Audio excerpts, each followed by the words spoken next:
Segundo a mitologia grega, há uma lenda, um mito, a respeito de um rei de Corinto que se chamava Sísifo. Sísifo era um grande trapaceiro, daqueles que conseguia passar a perna em todo mundo, e havia passado a perna nos deuses do Olimpo, inclusive na morte. De tal forma que ele conseguiu prorrogar a sua vida por muitos e muitos anos.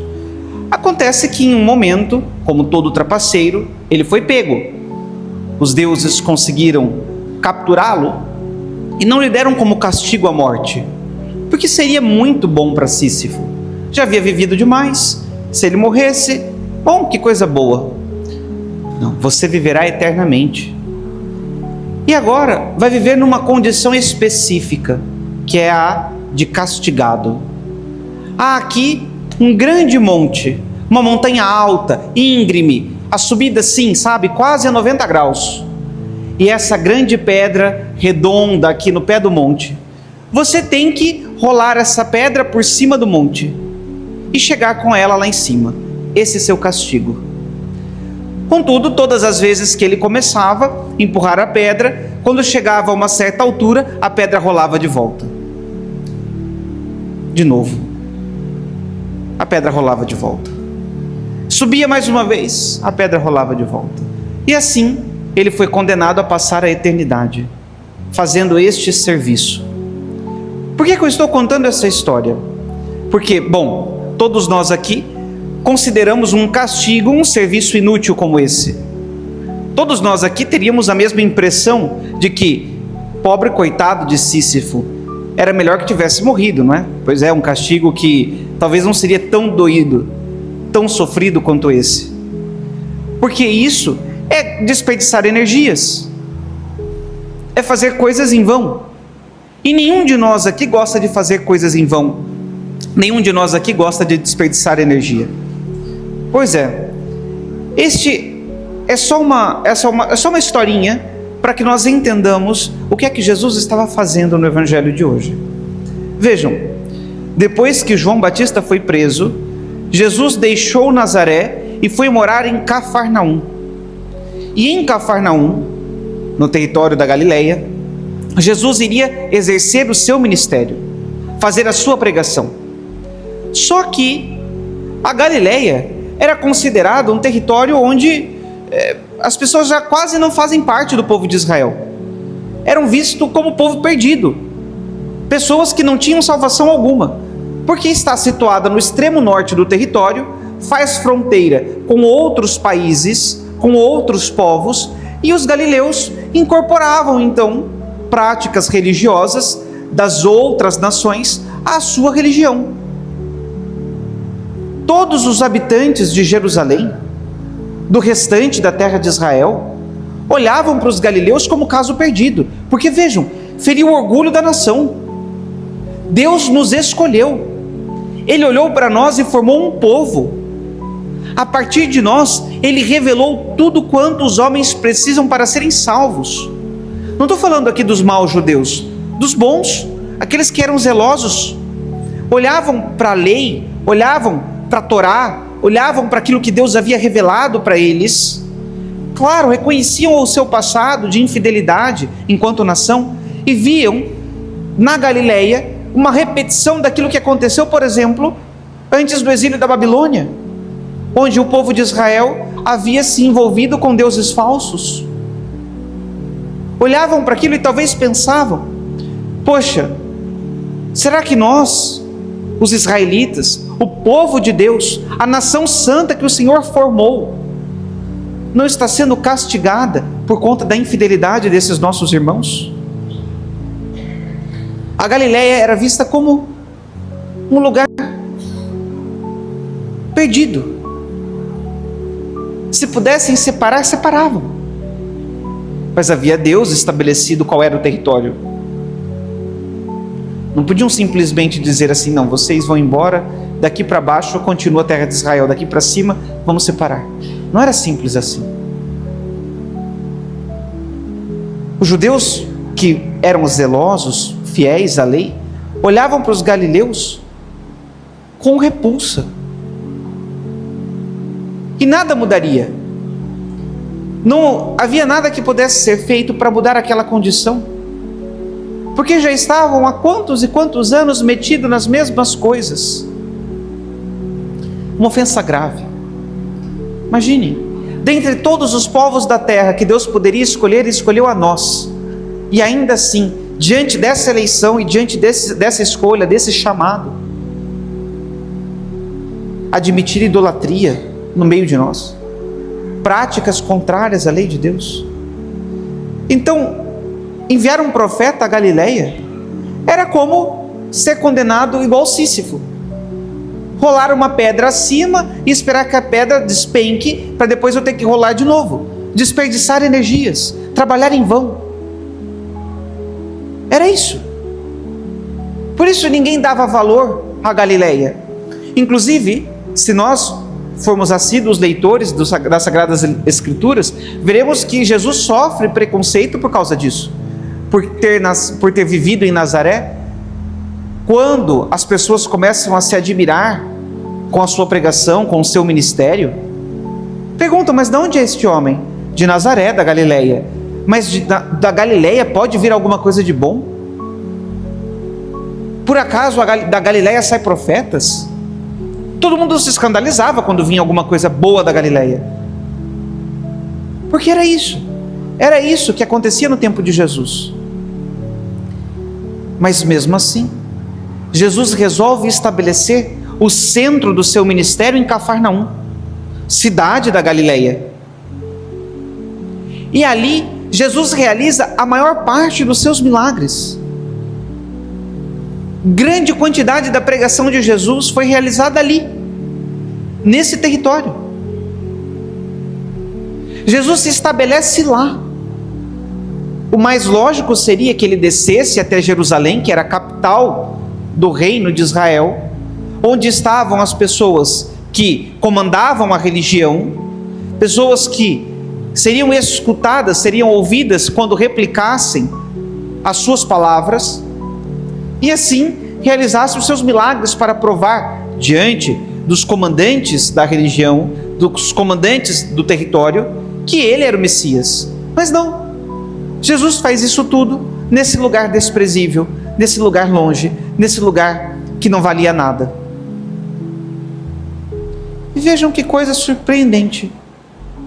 Jesus se estabelece lá, na Galileia, faz a sua pregação: convertei-vos, porque o reino dos céus está próximo. Diz para os galileus: vocês precisam mudar, isso não pode acontecer mais. Talvez aqueles que vissem pensavam: olha aí, outro Sísifo, está só rolando a pedra, daqui a pouco ela despenca e ele vai ter que começar de novo. Mas Jesus foi insistente: convertei-vos, porque o reino dos céus está próximo. E surpreendente, as pessoas se converteram, as pessoas mudaram. O evangelho de hoje nos mostra alguns nomes que se tornaram bastante famosos: Simão, chamado Pedro, André, seu irmão, Tiago, filho de Zebedeu, e João, seu irmão. 4 apóstolos, colunas que sustentam a igreja, que depois foram os responsáveis por replicar a palavra de Jesus e os seus ensinamentos por todo o mundo. Lá, do lugar perdido e sem valor, Jesus se estabeleceu lá, pregou, e vejam quantas coisas ele fez e quantos não se converteram.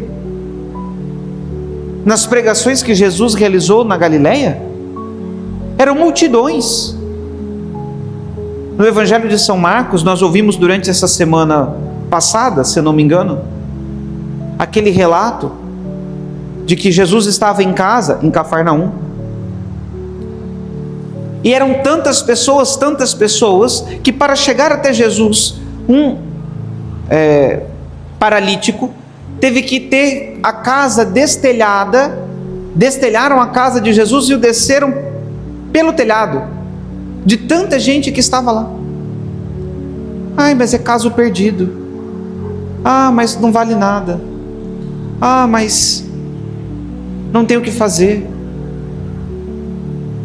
Nem adianta gastar energias, Nem adianta se esforçar, porque já é perdido. São Paulo diz na carta aos Romanos que as decisões de Deus são irrevogáveis. Deus decidiu formar um povo. Deus decidiu salvar este povo. Então Ele fará tudo quanto for possível para que isso aconteça. Para que de fato esse povo seja dele e que esse povo seja salvo. Tudo isso eu estou dizendo para chegar agora em nós. Porque é muito possível que cada um de nós aqui considere perdido determinada luta, determinada batalha. Pode ser que nós tenhamos um pecado que estamos lutando contra ele há tanto tempo que já nos demos por vencidos. Dizer assim, nem vale mais a pena lutar, nem vale mais a pena se esforçar e gastar energia, porque eu estou aqui igual Sísifo. Eu estou aqui fadado a rolar esta pedra, e na hora que eu acho que eu estou próximo de vencer, ela despenca e BAU! Tenho que começar de novo. Mas acontece que para Deus não há nenhuma batalha perdida, nenhuma guerra em que estamos derrotados, se nós ainda estamos lutando. Se nós jogarmos a toalha e desistirmos, aí sim é uma declaração de derrota, porque nós não estamos tentando mais. Mas isso não significa que Deus não está tentando. Pode ser que esse povo da Galileia aqui já tivesse desistido também. Poxa, olha, todo mundo fala que a gente é perdido, todo mundo fala que a gente não tem jeito, todo mundo nos despreza, todo mundo nos rejeita. Quer saber de uma coisa? Vamos nos meter no pecado logo. Vamos nos afundar na idolatria. Quer saber? Esse negócio de não trabalhar no sábado, mete o pé, abre todo o comércio, vai lá. Porque era uma das coisas aqui que acusavam os galileus, não é? De não guardar o sábado. Bom, vai jogar rede no mar no dia de sábado. Tá bem, já somos desprezados mesmos, já perdemos essa batalha. Mas o que aconteceu? Jesus foi lá, se estabeleceu ali para mostrar: ei, ninguém aqui está perdido não, presta atenção, vocês podem mudar, basta querer, deixem isso, abandone o pecado, o reino de Deus está próximo, é preciso aproveitar o tempo que nós temos para amar o Senhor, para abandonar as obras de impiedade. E pasmem, quantos apóstolos saíram de lá? Quantos discípulos saíram de lá? Quantos bons seguidores de Cristo, quantos bons cristãos, quantos depois talvez não foram martirizados? Porque depois da ressurreição viram Jesus andar pela Galileia e tiveram a certeza e a convicção de que Ele era o Messias, e assim preferiram morrer do que trair a Cristo. Será que não pode acontecer conosco? Será? Aquela batalha que nós pensamos estar perdida, será que Jesus não está nos visitando ali? Será que Ele não está dizendo para nós assim: ei, não desista, é possível? Veja uma lista interminável de exemplos de pessoas virtuosas, de santos que conseguiram. Você também consegue. Não vai faltar a minha graça para que isso se realize. Eu estou aqui, eu estabeleci morada no meio de vocês, para ajudar, para dar a força que precisam, para lembrá-los de que não está perdido. Será que vale a pena jogar a toalha? Vamos deixar de pensar a nível pessoal. Imaginem vocês se isso acontecesse a nível, vou usar essa expressão, comunitário. Vamos supor que Dom Mário resolva transferir a mim e o Padre Paulo Sérgio, e nós deixemos um relatório muito negativo a respeito da paróquia. Olha, Sua Excelência, A paróquia Nossa Senhora das Graças é uma paróquia perdida, porque nós ficamos lá há tantos anos, pedimos às pessoas que se convertessem, que mudassem, que deixassem o pecado. Ainda assim elas continuam na mesma miséria de vida, do mesmo jeito. Então é melhor o Senhor direcionar os padres para outro lugar. Manda para um lugar onde as pessoas vão realmente ouvir a palavra, a pregação, vão mudar, porque lá, coitados, estão todos no inferno já, estão todos perdidos. E o bispo pensasse dessa lógica: quer saber, Padre Gabriel, quer saber, Padre Paulo Sérgio, é verdade, não vou mandar mais padre lá não. Há quantos anos aquela paróquia já está lá e ainda a mesma história, a mesma novela, os mesmos defeitos e os mesmos pecados. Quer saber? Vou mandar vocês para um lugar onde as pessoas querem ouvir a pregação, onde as pessoas querem se converter e querem mudar de vida. Deixem eles que se empurrem a pedra e deixem que a pedra despenque sobre eles. Triste seria, não é? Mas não é assim que funciona. É óbvio que não é assim. Isso que eu estou dizendo é um exemplo, não é isso, não é verdade. Não vou dar mau testemunho de vocês, vou dizer das coisas boas. Mas se fosse, se disséssemos, o que é que o bispo faria? Pegaria o melhor padre, o mais santo, e colocaria aqui no meio de vocês, porque não está perdido.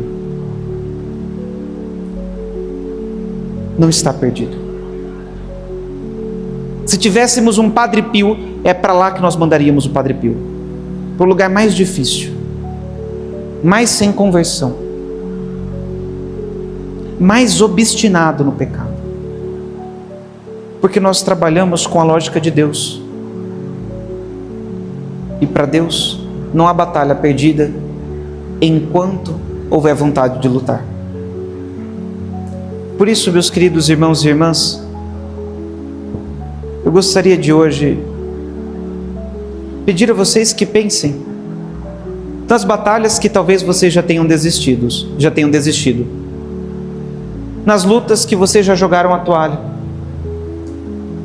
nas coisas que vocês já consideram um desperdício de energia mexer. É operar em vão, não tem mais o que fazer. Pensem nisso e lembrem-se de que Jesus os visita justamente aí, justamente neste ponto, porque as decisões de Deus são irrevogáveis e Ele quer todos os seus filhos curados, sarados. Ele quer que todos nós cheguemos ao céu, conheçamos a verdade. Ele quer que todos nós deixemos as más obras, as obras de impiedade, e Ele nos ajuda. Quando todo mundo pensa que está perdido, Ele vem e nos ajuda. Não desprezemos os auxílios que recebemos do Senhor, e não joguemos a toalha, porque talvez da Galileia do nosso coração saia um apóstolo, alguém que seja coluna da igreja. Louvado seja nosso Senhor Jesus Cristo.